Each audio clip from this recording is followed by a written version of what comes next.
Hey there, welcome in or welcome back. My name is Avril, and in this corner of the internet, we chat about writing, life, and whatever else comes to mind.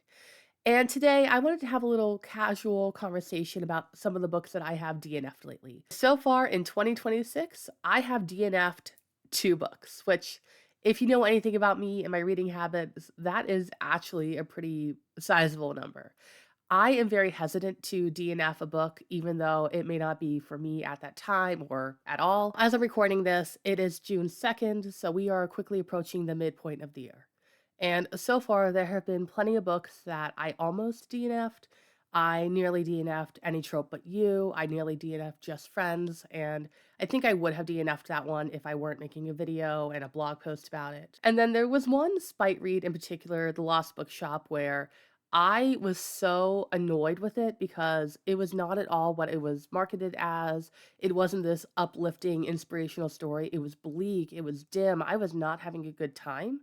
But in order to write the blog post for that, I did need to finish it. I will have that blog post linked below, as well as the video for Just Friends and the blog post I also wrote about that. Now, as far as what I did end up DNFing, one was a young adult contemporary murder mystery thriller called Murderland, and then the other is a contemporary Jane Austen retelling called Persuade Me. Both of those books were very different, but I feel like I DNF'd them for similar reasons.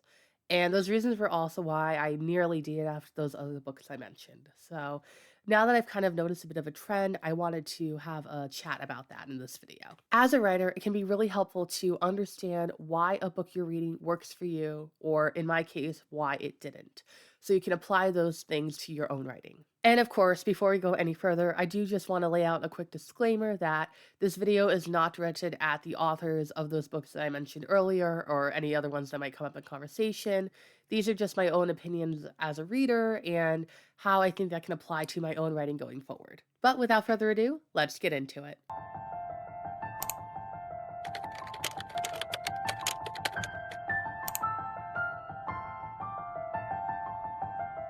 And if you haven't already noticed, we had a bit of rain over the weekend, and I think that shook loose whatever pollen there was. So my allergies have been going crazy the past day and a half. So if I sound a little off, that's probably why. Across the board, I think the main reason that I DNF'd or almost DNF'd a book would have been because of the main characters. Whether that was a matter of the chemistry between them in a romantic plot or just being really annoyed with the character whose head I was going to be in for the duration of the book and not really vibing with that. Now, I'm not saying that a character needs to be a likable person to be a likable main character. For example, one of my favorite reads of the year so far, Last Chance Live, Eternity is not necessarily a likable person, but I did really feel for her and her situation as the book goes on and got really attached to her. Whereas with Any Trope But You, which was an almost DNF, I could not stand Margot at all. And there wasn't really any chemistry that I was picking up on between her and Forrest. For what it's worth, with the books that I did end up DNFing, I got between 25 and 30% of the way through before I moved on. And in that time, I didn't really get enough on the main characters to feel connected to them. Meanwhile, by that point in A Most Agreeable Murder or Last Chance Live, I felt more grounded and connected to the main characters because I'd been given enough information to have that bond with them. As it is often said when it comes to writing, the golden rule is make me care. Make me care about the story, make me care about the characters, and with the books that I DNF'd, I didn't care. In the same vein, I think it was also about how those books handled a larger cast of characters. Murderland, for example, introduces a pretty big friend group. So it's introducing that this character and this character hooked up last summer. We're not talking about it though. This character and this character are best friends. This character is dating that friend, but that friend might also have a crush on this friend who also has a crush on that friend.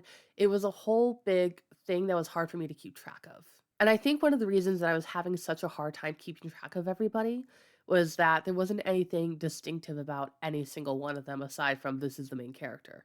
Whereas with the Westing Gang, for example, or A Most Agreeable Murder, every one of those characters, including the side characters, have this little quirk about them that makes it easier to remember who they are in relation to everything going on.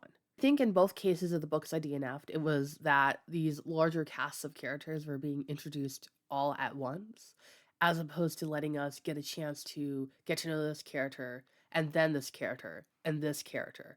It was this lump sum of, here you go, here's the entire cast. Speaking from experience, one of the things that can be really hard as a writer when you're dealing with a big cast like that is finding the pace to introduce everybody to the reader. Because if you're introducing them all as one lump sum, it can be really hard for the reader to pick out all the individual characters, which I think was an issue with definitely Murderland for me, but also a little bit with Persuade Me. And because these characters were introduced pretty much as a blob, it was really hard to identify them individually. Speaking of pacing, the other reason that I DNF'd both of these books was the pacing. Because for the duration of what I had read, it kind of felt like I kept waiting for the inciting incident and waiting for the inciting incident, and nothing was happening. In the case of Murderland, when the thing does happen, it was kind of like, oh, okay. It didn't really have that impact on me that I wanted. But I think the pacing was a bigger issue in Persuade Me when it came to my DNFing it. Long story short, the love interests don't actually meet until about chapter 12. Now, you guys know I love a slow burn, but you gotta like the match. And this is admittedly coming from somebody who does delay the meet cute for a little bit. In my own projects, I do typically have about a chapter or a chapter and a half before the love interests meet because I want to have a chance to establish their individual stories and their individual subplots before I merge them together. But 12 chapters, about a third of the book, was a little excessive. To be fair, the chapters were pretty short, but it still kind of felt like fluff and nothing really relevant to the actual story going on. At least as far as I got. Maybe there was a Chekhov's gun in there that I didn't know about because I didn't get to that point of the story, but for what it's worth, I, again, didn't care.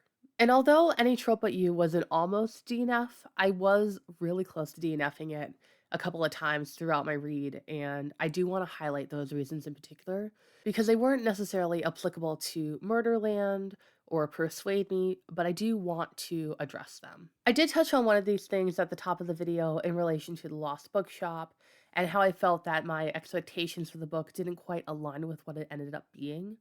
And that also kind of held true for Any Trope But You. And that's what I call the sudden dash of spice. Now, I do want to be upfront. My issue is not that there was spice in the book at all. I do read that from time to time. I even write it from time to time. But I think my issue is more of the way it was written. Because up until that point, it had been this kind of lighthearted, fun romp, but the spice was a little more graphic. It was just this tonal shift that I personally found really jarring.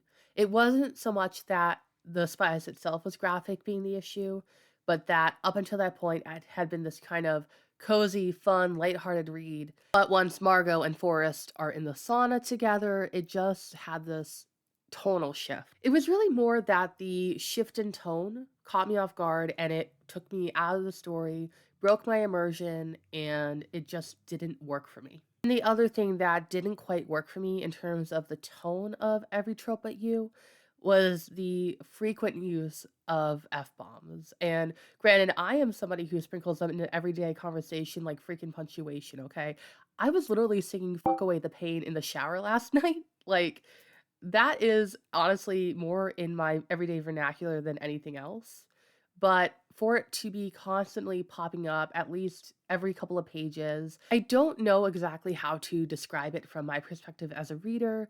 Other than that, it was kind of grating at times, but also that it lost the punch because it was always there. Like it kind of lost the flavor, if that makes sense. But I think that falls more under the umbrella of personal opinion and my own individual taste as a reader.